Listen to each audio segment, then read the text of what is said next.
What's up, YouTube? It's NiceMan72, and BigScott 35. we are here live on the YouTube World Wide Web. We're doing some hobby talk. We're keeping it real, keeping it straight. Join in the chat. Before we get started, hit the subscribe button, hit the like, dislike button. Don't care. Jump over on BigScott's channel, hit his sub button, check out his videos. At the end of this video, when I do post-production, I'll do a link over to his channel. So keep that out, keep that in mind. And let's get to it, man. Let's get to rumbling. Let's go ahead and just rip the Band-Aid off. Rip it off. Go ahead, Scott. Well, I guess you want to talk about tops first, I guess. Yeah, let's just rip that Band-Aid off. Right. So we were talking a little bit before we went live, and like I said, I work nights. I'm supposed to be working tonight, but they called me. I didn't have to go in, so it was a good night.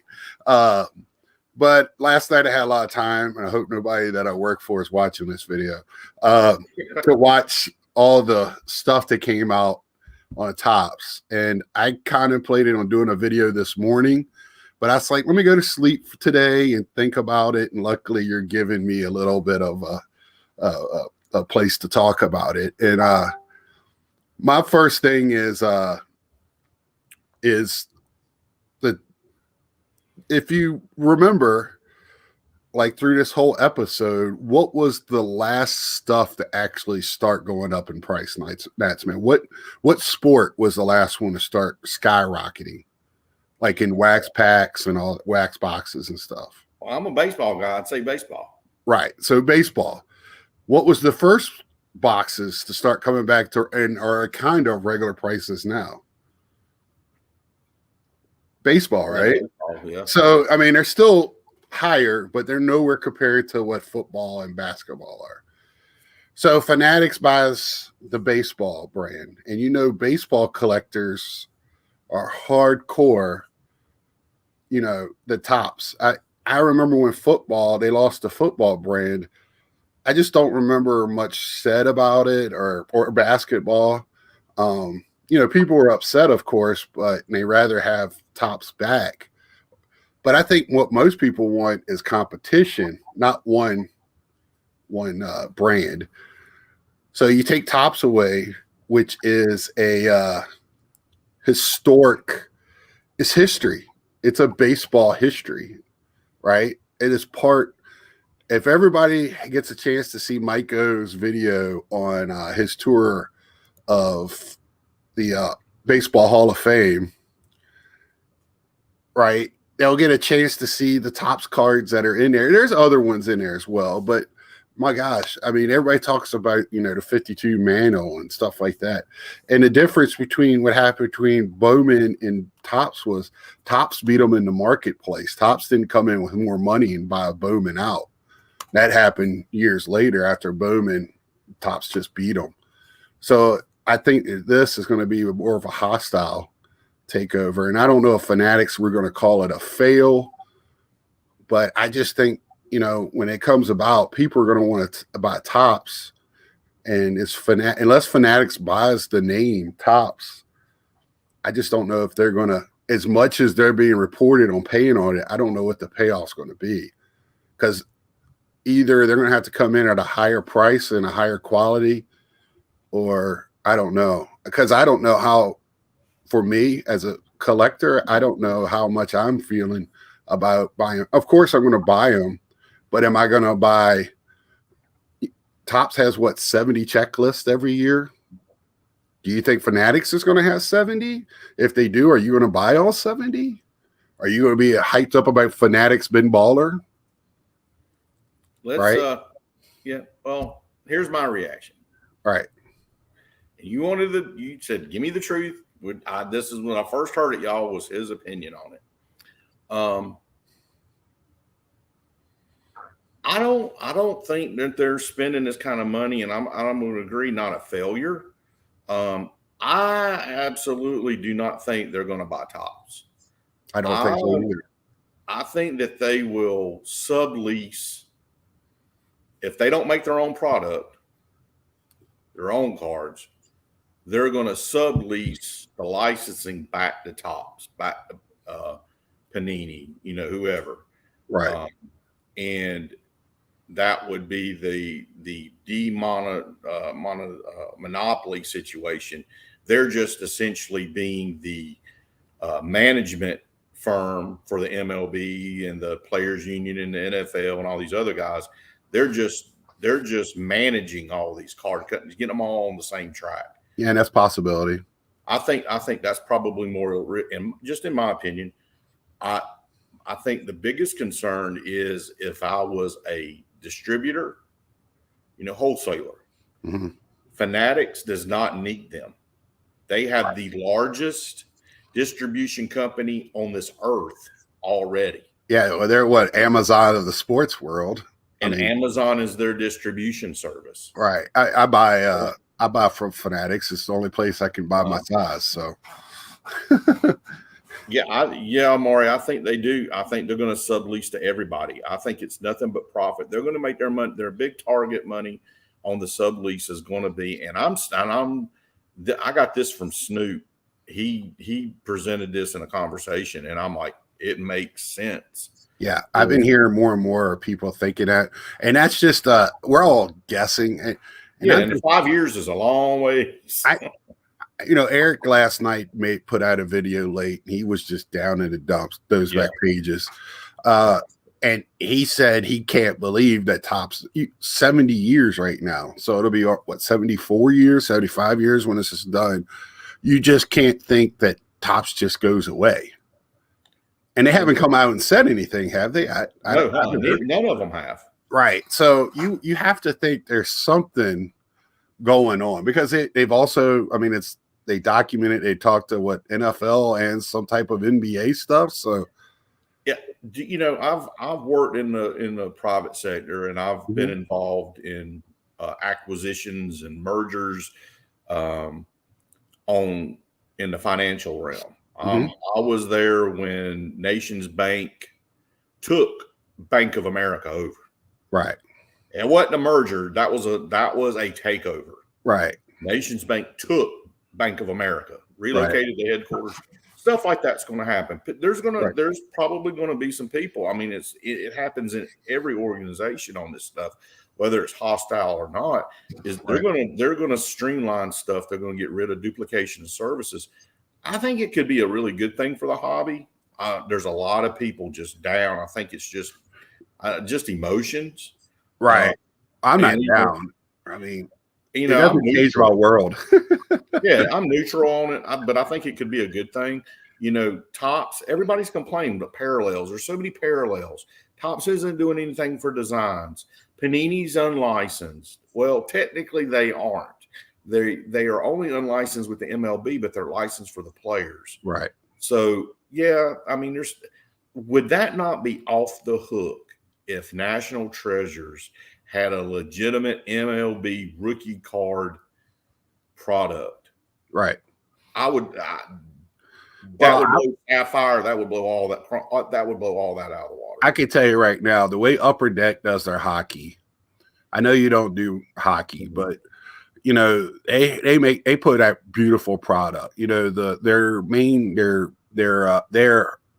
flagship is a basic card, but man, their other stuff are hot.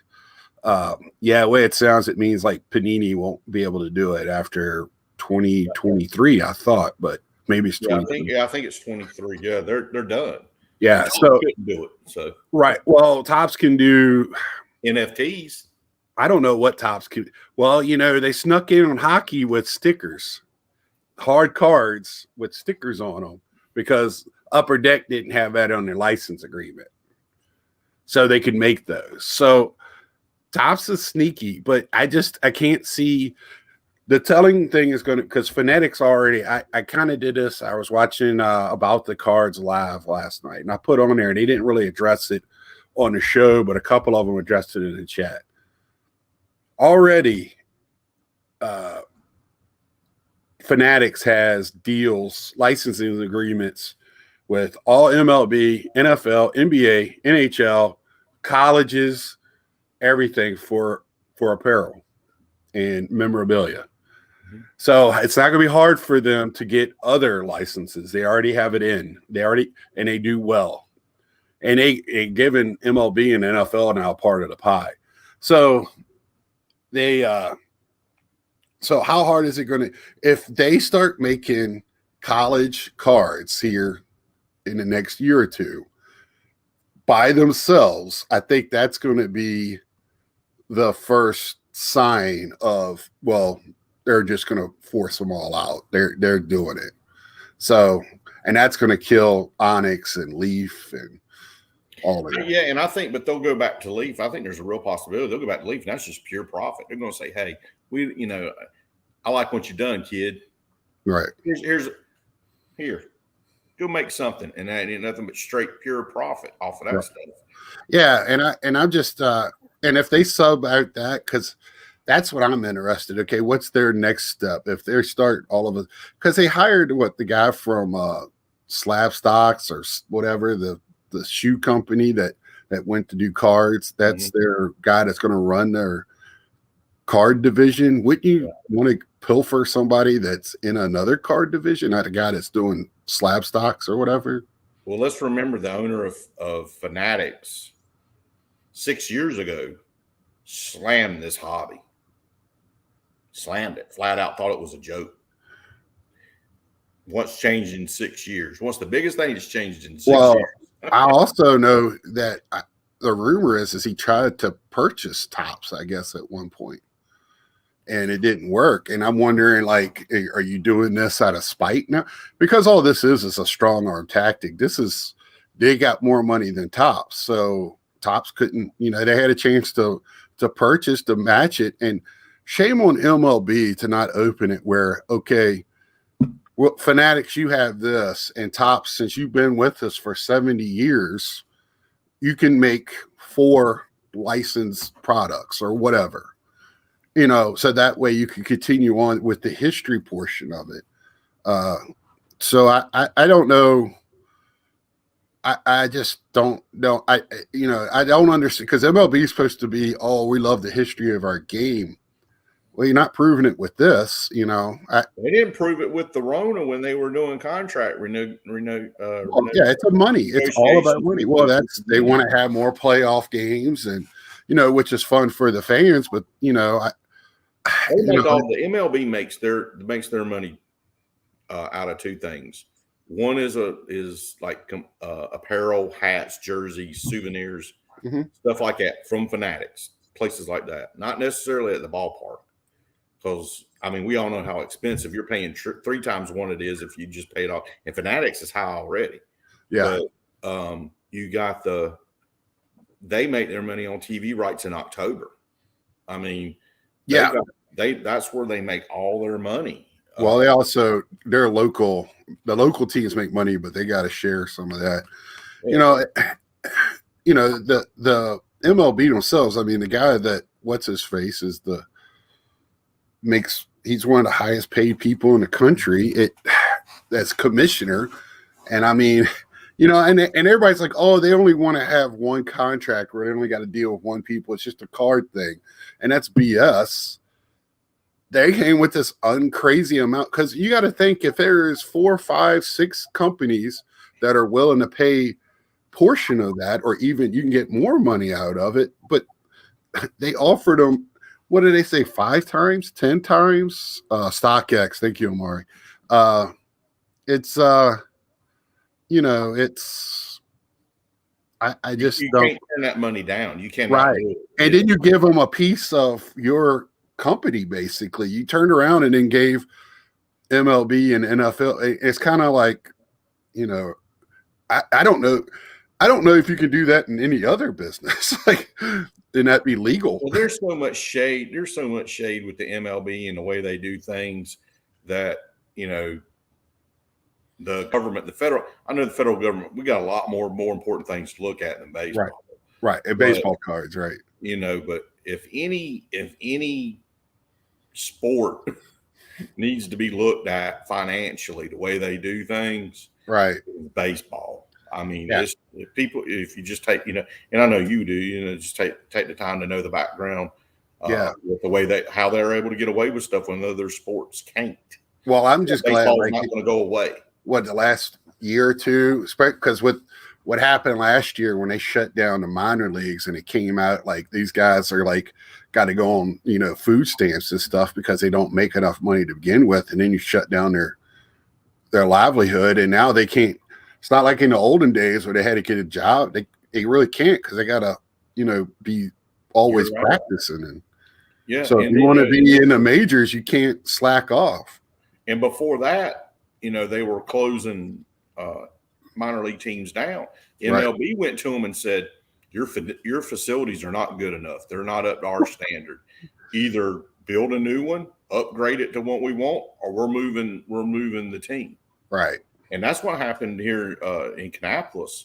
They left the one stadium that when it was the Intimidators, changed everything to the Cannonballers, and the city helped them and built a beautiful park in downtown Kannapolis, probably one of the most prettiest ballparks you'd ever want to see for a small city, small town in the center of the city. So, yeah, there's about.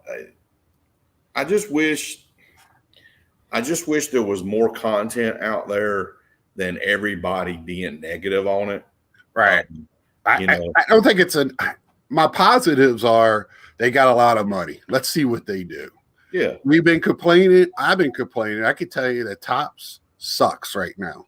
Distribution. I got my cards before you did. 4 weeks before you did. Right. So it is, their customer service is horrible. There's no imaginative nation going on there, or Panini for that matter. They know they're the only game. So what are you going to do?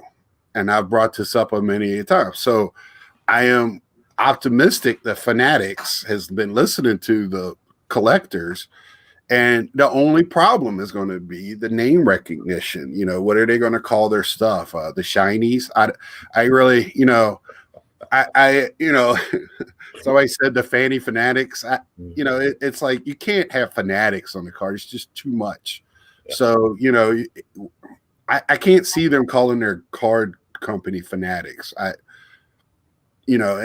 maybe they buy the Topps name. I don't know, or Chrome or Bowman or Bazooka. Buy the name. Probably won't Bazooka because Topps still has a candy side. So, Topps is going to be a shell of themselves until they figure this out, unless they subcontract it out. And some people in the know are saying that Major League Baseball has to be in control of that too, and then that'll be back to having so many contracts, and that's what they don't want. So I don't. Here's a question. For everybody. Topps's CEO, Ed, what's his name? Right, from Disney. Yeah. Former Disney CEO, who pretty much got ran off for Disney. Right. Got ran off from Disney. So 2 major corporate debacles potentially under your belt. What do you do if you're him? Yeah, but I can't really blame Topps for this. If somebody comes in and grossly overpays for it, and they don't care because they got all the money in the world. Is that true, Amari? I haven't seen that, but they've canceled the vote for Wednesday for the merger. Yeah, but that was so for public, right? To go public. But why are you going to go public? Well, to capitalize on the situation, not necessarily getting capital. Yeah. Well, you're trying to capitalize and make more money is what you're trying to do.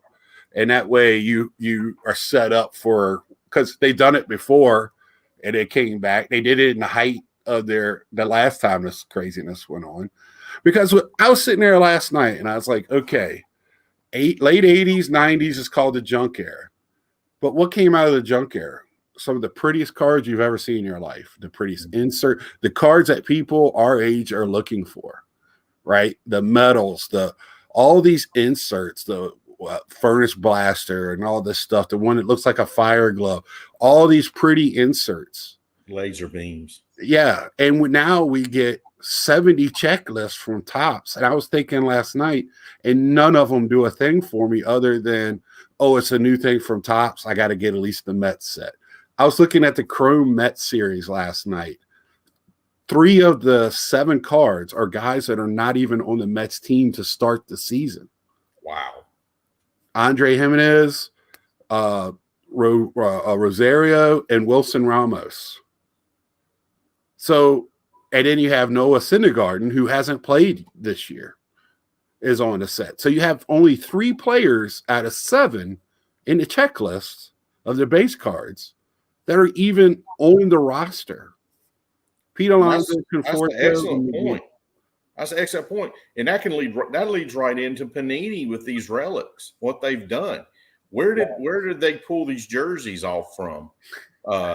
And just threw them on the card. I mean, it's not the first time they've done this, evidently. But. Well, Panini, this has been Panini as long as I can remember, and that's when Topps got ahead of it, started putting, okay, this is game worn, and on the higher end stuff, they started putting a sticker so you could see what game that piece of material came from. So give Topps some credit for that. But when you got Panini putting in their $1,000 boxes, and they got, oh, this was player worn when he was signing the card, and they're cutting it off, and it's some replica jersey out of Champ Sports, or Fanatics. Yeah, or Fanatics. What legitimacy is that other than I just grossly paid for a high-end product? For what reasoning? Yeah. And just given I go in a little bit of that. I think I told you today, me and Wesker Griff Sunday, I interviewed it earlier because I thought I had to work all weekend. We talk a little bit about that in the non-sports, but I kind of, in sports, I have a Mike Trout autograph, right? I got it out of a clearance box in Kmart years ago. It is a Gypsy Queen, right? Pull out of it was like $1 pack. It's the same autograph that's in the Destiny or whatever, that Transcendent box, right? It's the same autograph. It's the same dude. Theoretically, it should be the same autograph, right? Yeah. So why is this card worth a third of what the Transcendent autograph is? Shouldn't be. Right. I haven't, that's the thing, as an old school collector for me, I haven't wrapped my head around in this new. I can understand artificial scarcity because I get caught up in the numbers and the shiny and all that stuff, but it's fun. That's a fun part of the hobby is collecting rainbows. But to me, and the autographs have gotten a little crazy with that, but people pay it, so you can't argue about it, I guess. And that would have been one thing if they would have come out and said it's because of the virus that we did it this way, then just do a press release prior to putting this product out for people to buy. Right. I'm not giving Jeff at Sports Card a pass, but I'd be pissed too if I made that kind of investment. Oh, yeah.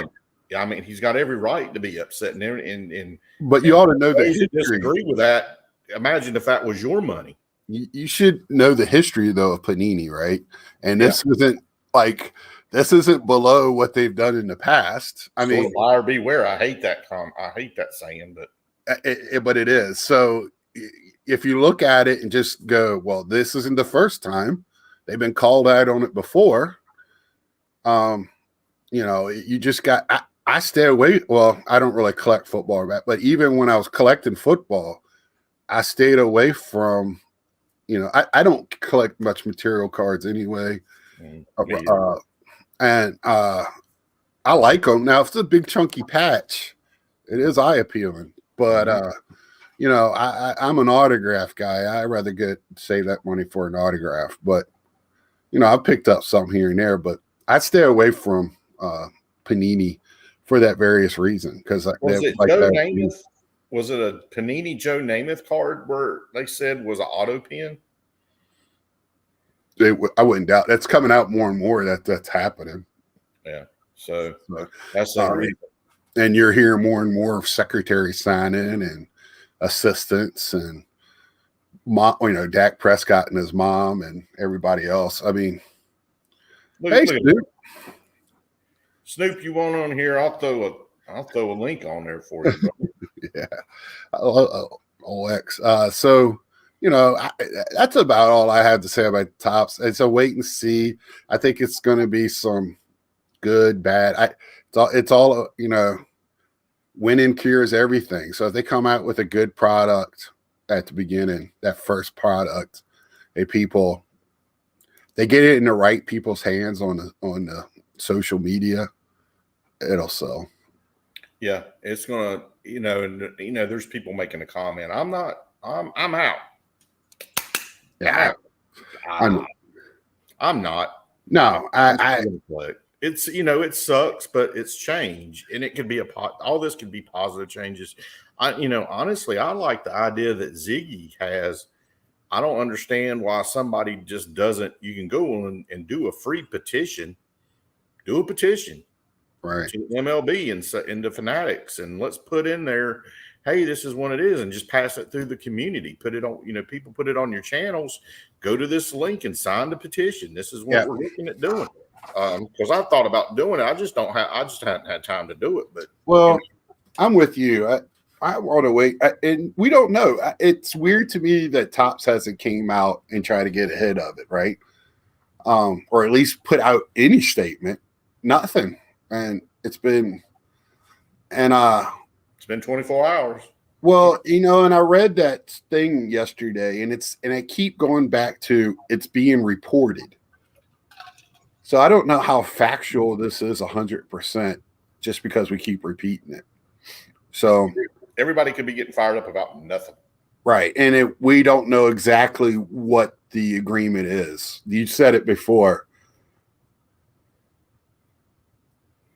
Yeah, I'm reading it too.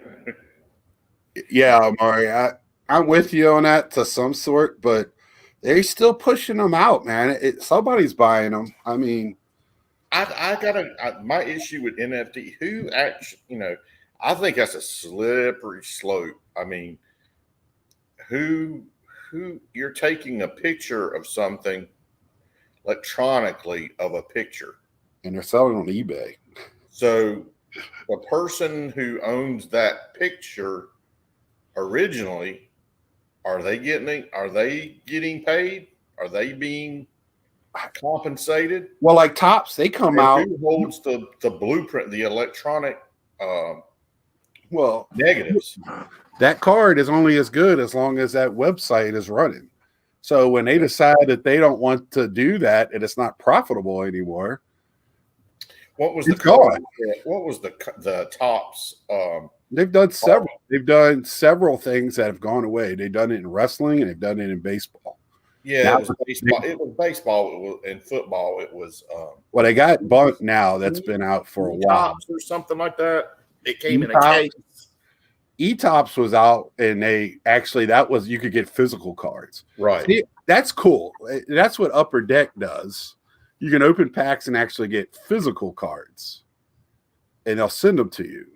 Now, if they do that, where everybody gets chances at cards, just start. Would that violate any licensing that they lost at the point that they print the card? Well, even if they do NFTs, I don't think they don't have the right to do NFTs if it shows logos or names. So it's anything that's an entertainment. They're going to have to get a license for it. That's just everybody's wanting their cut. I mean, that's what it comes down to it. Everybody. I mean, people see the money that's changing hands, and everybody wants their cut. I love what little bit I saw of JD and Bobbles last night. The one thing that I did see, which made me go, is why is Fanatics buying on the backside of the peak? Right? Buy when it's low. But it's not low yet, right? Yeah. It's still high. But you can see where it's going on the backside, potentially. People people don't have the money just to spend on this. It's everything else in the world going on. So, this guy that's a billionaire that owns Fanatics or whatever. You know, he's part owner of sports teams, from what I understand. He's a smart businessman, so it's like it's almost like a spite move. It really does now. It's starting to look like, oh, you won't let me into your club, so I'm just going to buy it from. I'm going to buy the property that the club is built on and kick y'all out. So, yeah, Snoop, we need to get your 411 on that one. Yeah, it looks like it could be, but my only problem with that, Snoop, is the other properties they own, like, you know, the candy. I know they don't make a lot of money off of candy and all that, but, you know, what will Fanatics buy and not buy? I think Fanatics is more wants the brand that Topps owns, like Chrome, you know, maybe the Topps logo. I don't know.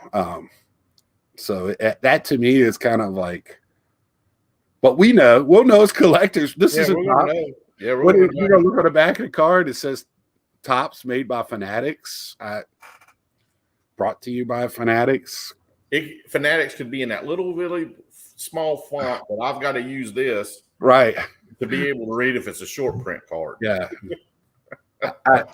I really do, because it's all kind of weird, and how it was quiet. And did they sell their candy division? Because you can still go on their Topps.com and buy their candy, I thought. But I ain't gonna argue with you. You know what's going on more than I do with that. Let's go to a new topic. Let's talk slabs. Yeah. Let's talk slabs. I slab with SGC, PSA. That's who I slab with. SGC is my primary.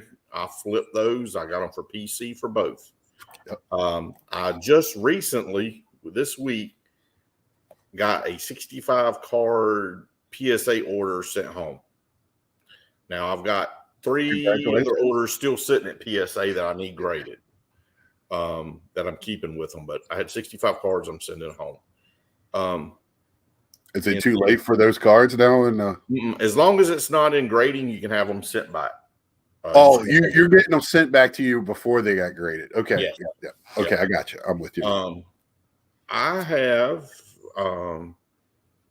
purchased, I've not subbed yet, with two other vendors, HGA. I got it in the cabinet. I meant to get it out and forgot, and I'm not going to step over there.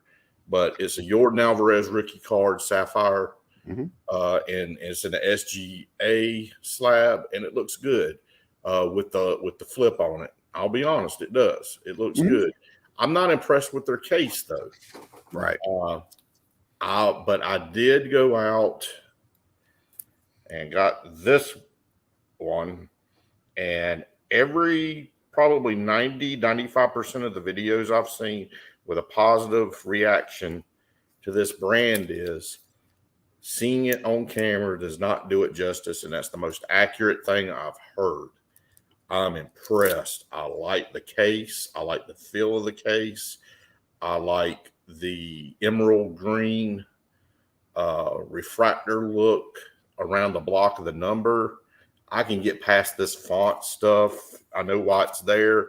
It makes sense. You're not going to do 2 different flips when you're doing subgrades. I love how they are fighting fraud with that on the back. I'm impressed. They have a lot of features on there that it's going to be almost impossible to duplicate. I think you're going to ruin your card if you try. I've not seen anybody do a break on these, crack these out, but I would be scared to. Yeah.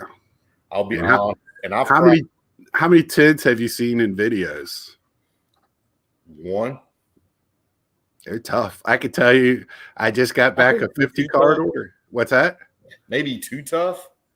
I don't know. And that's where, like, you know, I just got back a 50 card order. Now, none of them were ultra. I think the newest card was 2018. And I got 9.5. But you got to remember, 9.5 is equal to a PSA 10 in their eyes. So a 10 would be like a silver label or Black Label, Gold label. Yeah, Gold Label, whatever it is. Yeah. pristine. Yeah. Right. So, that, and people have to remember that I got some over here because I was going to tell you, and I just got back. Yeah, I have it. I just released that video yesterday on my channel. 20 of them was my friends. He did football, basketball. Man, and you'll see he did some medals, Jordan and Kobe medals. They were like, wow. In that, I saw it. They just pop in that clear, and you don't understand how clear this plastic is. It's really close to Beckett's clear, but it's almost like glass, plastic, the kind of glass that you used in biology or chemistry. Right. It's like that clear. I mean, yeah, and you're gonna want to get a superior fit or something over them so you don't scratch it. Most definitely. And there's going to be like this one here. I got this Heath Miller. People remember I sent in 50, so I got it for $8 a card. So this is all PC stuff. This guy played at the University of Virginia. He's like one of the Virginia greats, and he's also an all-pro in NFL. Heath Miller. I mean, most people know who he is, but you can see that black border. I don't think this card would pop as well in the SGC. No, it would blend in. Yeah. Right. So I think it's a very good card. It's all center, they're tough on centering on front and back. I could tell you that without getting subgrades, because I did send cards in to see how they would do centering. But see, like this one here, this is an iconic card, the Frank Thomas rookie leaf. It's an 8.5. Really can't tell you. Well, it's not a 9 at least, but I think these look really good in this type of holder. But I think it also would pop in the SGC holder, right? With that black border, it would just set out, and like this card here would all be killer in the SGC holder with that yellow and blue. But it also looks good here. I'm not one to buy stuff. That's true, Snoop. I love those pro molds. Yeah, I have one of those pro molds from the show that they gave out with the sleeves inside. I haven't used it yet, but I'm hearing a lot of good things about it. I'm moving anything that is shiny or an auto into those in my collection that is not slapped. So you could put them in the sleeve, penny sleeve, and yeah, because the one that doesn't come with the penny sleeve, it's a little bit cheaper, right? And I have one over there. I just haven't put anything in it yet, but just to see how it works. But I put sleeves on top of all my cards, especially the shinies in my one touches. What's your thoughts on the subgrades? Are you going to do any subgrade stuff, or if I decide that I am going to sell it and I think it's going to be a higher end card, I shouldn't say higher end, more than my PC, what these little cards are, and I think the subgrades would help sell it, because I think a lot of people like the subgrades, then I would. But subgrades could kill you too, because this thing that it's got to be a 9.5, 9.5, 9.5, 9.5 to be a true gem mint drives me crazy. Yeah, because I don't get it. It just doesn't make sense to me. Because what if I get 2 10s and 2 9s? It's not a true 9.5. I don't. So anyway, because if you get 3 10s and a 9, you're still going to get a 9.5. I think that's the way BGS does it, right? Man, I don't know. They're so confused, and don't even start with it. Right. the math. Get the abacus out. But anyway, I'm not a subgrade fan. I'm not a BGS fan. I wish they were on a 10-point scale like PSA with CSG is, but they're not. And for the pricing of CSG, there was a fair amount of CSG at the National. Okay. It wasn't a lot, but they were there. I bought one while I was there, Ken Griffey, second year. at a 9.5, and people just love how when people see it, because for some reason what the card is in some makes a big deal. HGA looks good, but I think I saw something today where HGA is laying off people now, right? Yep, they laid off some people, and it's my understanding that the owner went on YouTube, went on somebody's channel or something, and was like, basically, the way I took it, the way it was articulated was these employees were not living up to work performance. Oh, were they the non-spellers or? But with that being said, Retro Hoops made a really good point on his video last night. He discussed it a little bit, and as an employer, if you're looking at reduced cards coming in to get slabbed at your company, which they are, Yeah, they're not filling them up anymore. yeah. Once one of the first things you're going to do, you're going to start doing drug tests to get rid of. That's an easy out. Then you don't have to pay unemployment, and then you're going to get your employees on work performance. It doesn't matter what you do. Right. When they need to downsize and save money, and the biggest way they do that is what? Payroll and benefits. Yeah, and I'm sorry, when I heard him talking at the beginning, it was a bottom line type of guy. He was, I'm doing this, and he's in it to. I mean, everybody wants to be in business to make money. But it's. Sometimes it's got to be about the hobby, and he was killing it. Now he's not filling the. Yep. I think people have caught on. Yep, and and when you said it before. I think a lot of it was making it scarce. It's a scarcity. Yeah, everybody wants to go to the club that's got the line. So if you created a line, everybody thinks that's where everybody wants to be at. Yep. And I mean, and I did not see a lot of HGA at the National. It was there, but I'm trying to now. It was just as much as CSG. Now I was wording it differently because everybody was high on HGA. Not every CSG is just going about their job quietly, but guess what? It's taken 7 months, 8 months to get your cards back because they got such a backlog. Because I think people trust them because of their pedigree. Right? They're the leaders in currency in comic books. So, and then they get two guys from BGS to come over and run the card side.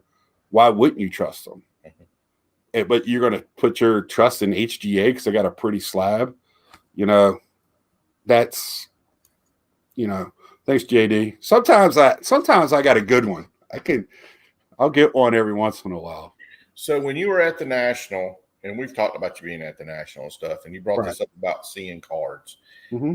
There's been the heated there for a while up to this PWCC stuff, and then this going on this later on during the week with the whole licensing issues that could be coming up.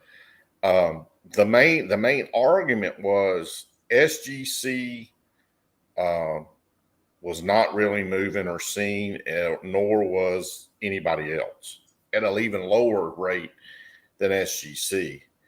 I mean, of course, PSA and Beckett are going to be the kings. Right. I mean, it just is what it is. It's still that time frame. But people have come out and said, yes, SGC was there. Yeah, I saw a good bit of SGC. Was surprised how much I saw. SGC was moving on the floor. Right. With that being said, what would you figure compared to SGC were the other two guys? CSG and HGA? Yeah. For pricing or being out on the floor? Being out on the floor and moving. I can't put a number on it because you got to remember, like, what I've noticed, but people are doing these comparisons. They are not looking at the same stuff I'm looking at, right? So when you sit there and tell me I don't see SGC, well, I was a lot over into vintage because I bought vintage cards while I was there. And guess what? There was a ton of SGC vintage. There was a ton of PSA vintage. It wasn't 50-50 by any means, but there was, quite a bit. And because SGC is well respected, and especially pre-war and vintage cards. So I bought 2 SGC, and guess what? I got them for an SGC discount, and I'm more than happy with that. I'll take it all day because we all know SGC has changed the game, right? When you start putting more competitors out there, they changed how PSA does things. PSA would have never closed down and caught up if SGC wasn't doing what they're doing. They would have made everybody just wait. And, and it's created other competitors. It's only going to make things better for all of us. We just got to wake up as collectors and say, all right, do I need to have all my slabs that look like a PSA in my cabinet over here? Or can I make it look pretty with 3 or 4 different ones? Because I have even GMA slabs, right? I bought 2. I got a Nicholas Backstrom rookie and a Pavel Bure because I can only find them in GMA. But I feel pretty good at GMA can at least say they're authentic. I'm not really worried about what the number is on top. Yep. So, especially going into PC, I know I bought 2 GMAs that were Victor Robos. I was trying to finish the rainbow out. Right. They were the only cards out there, and they were slab GMA that I needed, and I bought them. Now I broke them out, but I wouldn't have broke them out if my other cards would have been slabbed. I just put all in the one touch. Right. And I know other collectors that do that as well, But they'll break them out of PSA and put them in their Z-fold. Yeah. And and that's something I want to get to. I want to ask you about. I'm going to go ahead and ask you. Okay. When you get a card and it's somebody you collect, so you got your Pete Alonso there. All right. How do you move it through your stages to whether or not you're going to grade it or not, how you're going to store it? When do you penny sleeve it? When do you top load it? Do you put it in a Z folder? Do you put it in a sheet in the 3-ring binder? Do you put it in a box, top loaded? I mean, what do you do for a card? I'll tell you my whole process. Okay. Any way I get the card, pack opening, eBay or whatever. First thing I look at is, this is a card for my PC. Second is this a card for my PC that I want to get graded? So I'll start looking at it and go, okay, is the corners good, centering good, just eye appeal of it? Does it look good? And if they match all of that criteria, I put them in a penny sleeve right there. That takes 10 seconds to do all of that in my brain. And then I have a stack that I have penny sleeves, and then I have a box of penny sleeves. Now, if it's a higher end card, it goes into a top loader, into something totally different. And I have a stack that I go through that are like if I'm selling or something like that. Because right now I'm doing SGC, that I'm doing SGC to sell things. I mean, I might do 1 or 2 PCs, but I'll send a few cards and, to pay for things. I mean, it's kind of, even with, I say it's on the back slope of what we're at, you still make money off of selling the cards. Yeah. You're just not making as much. Right? Everybody needs to calm down with that. The hobby's not dead. So, for me with that, then I have a process where, okay, if it's not an immediate thing, I have a box that they go in. Then in my box, I got to separate it between PC and things I want to sell. And then what happens to me is, to tell you the truth, is I'll send stuff in to get graded. It comes back. It might not always make it to my consignment stack. It might go into my PC, and then it might go later, right? It might, because I'm a collector first, and if I like it, it stays with me, and I'll just PC it, and then later I might sell it. And you get to sometimes, I know, and I'll buy 2 cards. I'll get two of the same card, and I'm like, okay, I'm gonna grade one, and then I'm gonna keep one. Yeah. And then I get that graded card back, and I'm like, damn, I don't know if this other card's gonna grade as good as this one. I really want to keep this for my collection because this looks hot. Right. And I keep my 10s and sell my 9s. I hope those back pages don't watch this, but I'm sorry, man. I want to. I'm not a 10 whore, as he likes to put it, but I like, you know, some cards, man. Like if I get a Trout, I'm going to keep the 10, you know, and I'll sell the 9s. Just depends on what it is. Now, if I get a few 10s, and I'm going to sell the 10s, you know, some of them, and keep the 110. My thing now is I like to keep a first card, a Bowman first card chrome, and a rookie card flagship of the bigger players. They don't necessarily have to be more fan favorites, right? So, like, if there's somebody I even like, it don't have to be potential Hall of Famers or anything like that. Just somebody that's good. You know, I think, you know, that I would want to keep. And then if something changes, then I can sell it or, you know, give it to somebody, or you know how I am. I just when I want to get it out of my house, I get it out of my house. That's just how it is. So, you know, and you brought, you know, we both consign, and I think that's the way.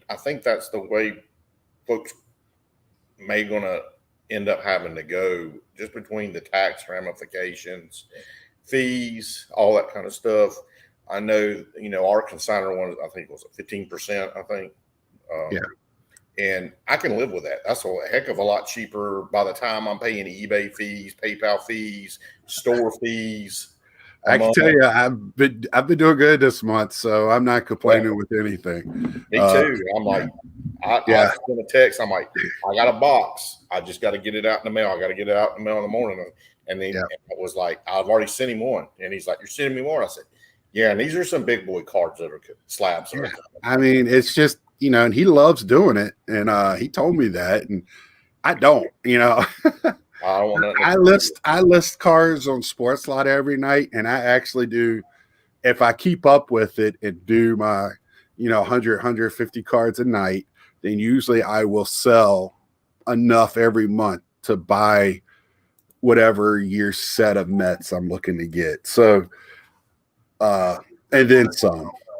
Enough every month. So, you know, I'm doing okay with that as well. I just get tired of doing it sometimes. You know, but the slab thing, I've seen over here, what did Amari put? The last piece to the SGC problem is collectors starting to pay similar prices and not looking the discount. Yeah, I wish the sellers would stick to their guns and sell it. Yeah, but if I could tell you right now, I bought a Roberto Clemente for $800 less in the same grade for an SGC slab than I did in a PSA slab. So as a buyer, how is that? I don't know if that's my problem, but I think that was good sense on my part. And I got it on Thursday. I wasn't going to let it sit around. And the same thing with, I got a 53 Satchel Paige for $400 less in an SGC slab. If I was PSA and Beckett, I'd be very worried right now about how SGC and these boys are moving. Well, you know what? In the next 5 years. You can go on. This is what I like to do with Ultramodern stuff. You go on eBay, and there's no PSA slabs on there.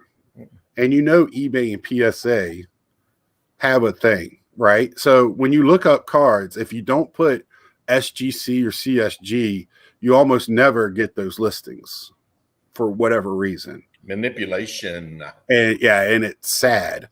But and I don't know if it's a fact. It just feels that way, right? Every time you do it, it does. Yeah, you gotta know what exactly words and phrases to put in.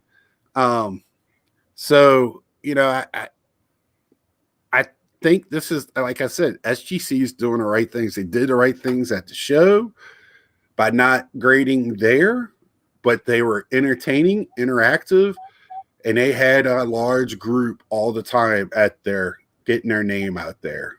And what's the young man's name that runs the thing? Peter was front and center the whole time, right? So, you know, I heard there was some Nate sightings around, you know, him and Golden were hanging out together. So and people don't think that something's not going on between PSA, that they're going to be two separate entities, that would be dumb. Why would you buy it, even if it was the parent company, right?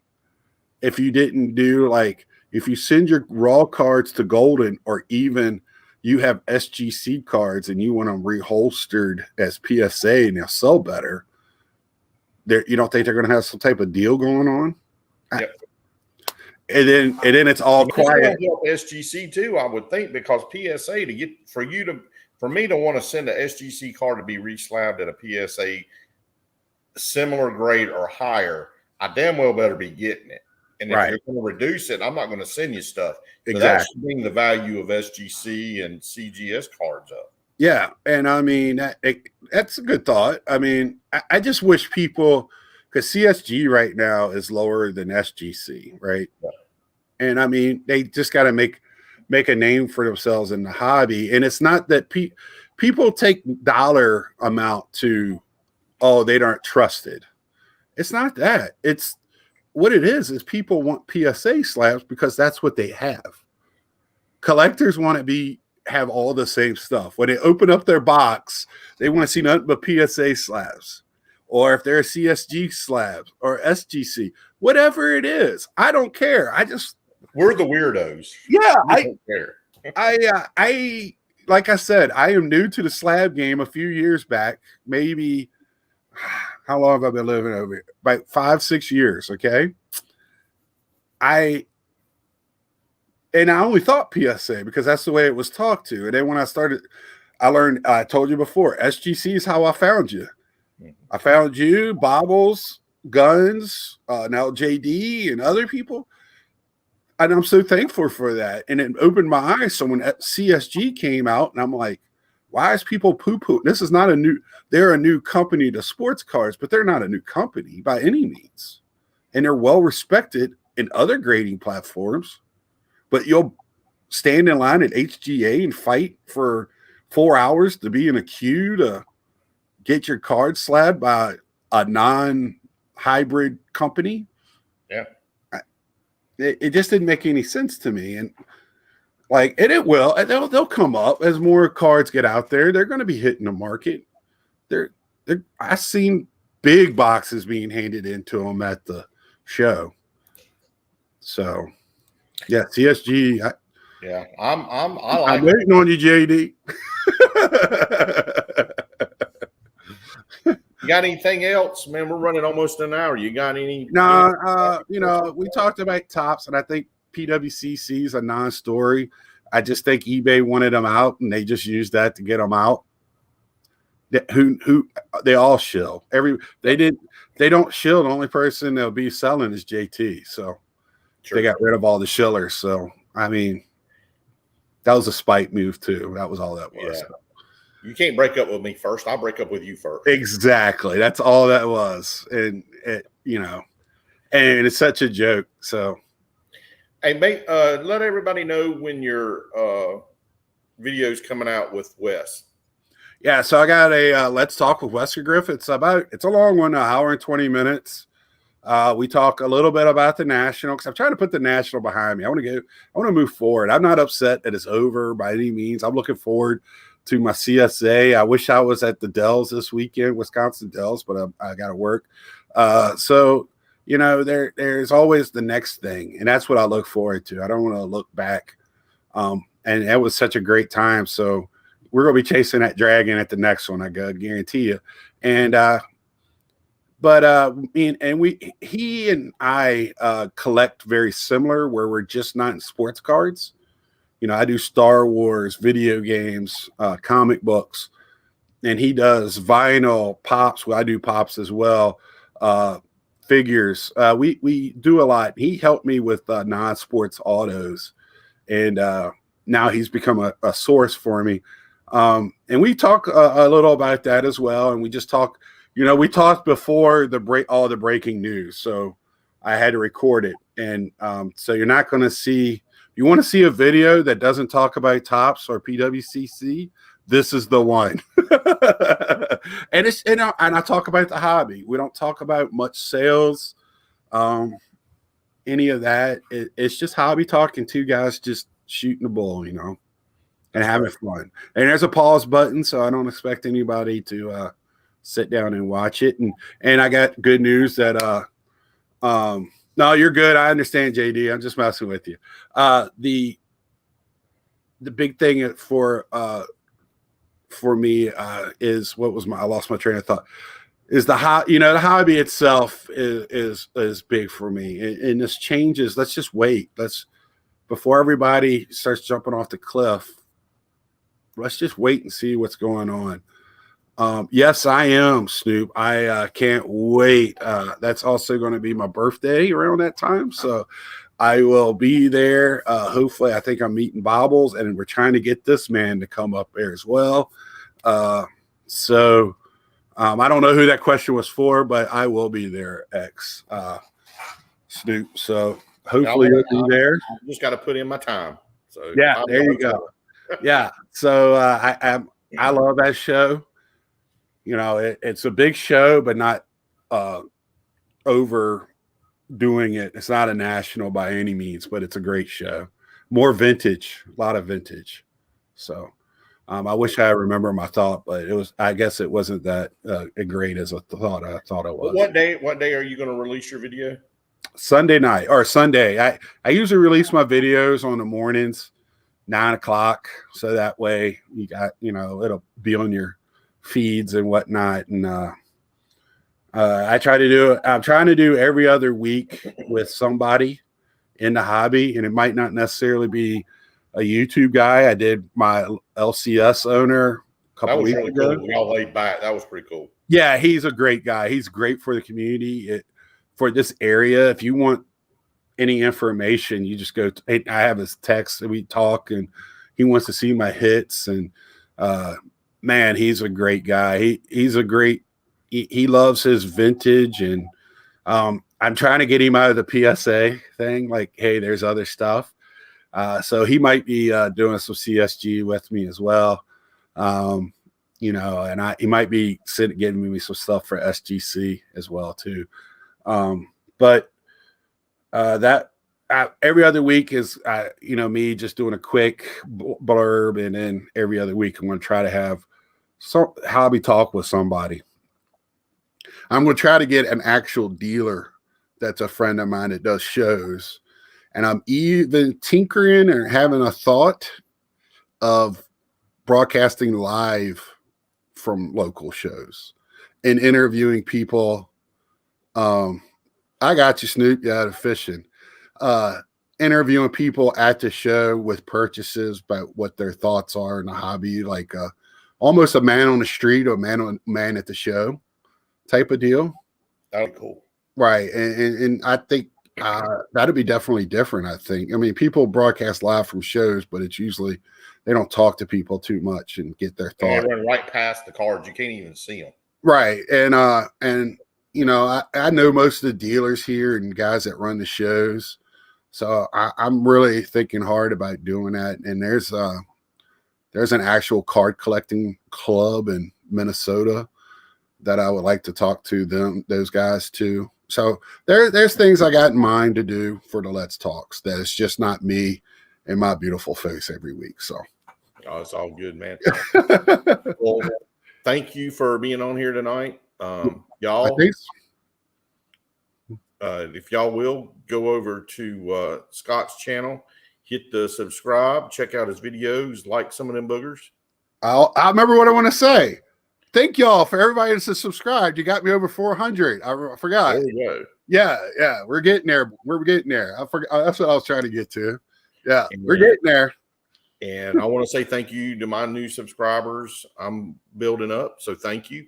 If you've not subscribed, hit the subscribe button. Hit the like button. If you didn't like it, hit the dislike button too. It's all good. And it kind of lets us know, gives us a little bit of feedback of what kind of content people are looking for to watch. That's unless you put a comment in, don't be rude, but hey, give us some suggestions. I'm open to suggestions. Yeah, always on what to do. So, but and I just want to say you're probably one of the most authentic people that's on here. You just jump on live and do your thing, and it's good all the time. So I appreciate what you do. Thank you, brother.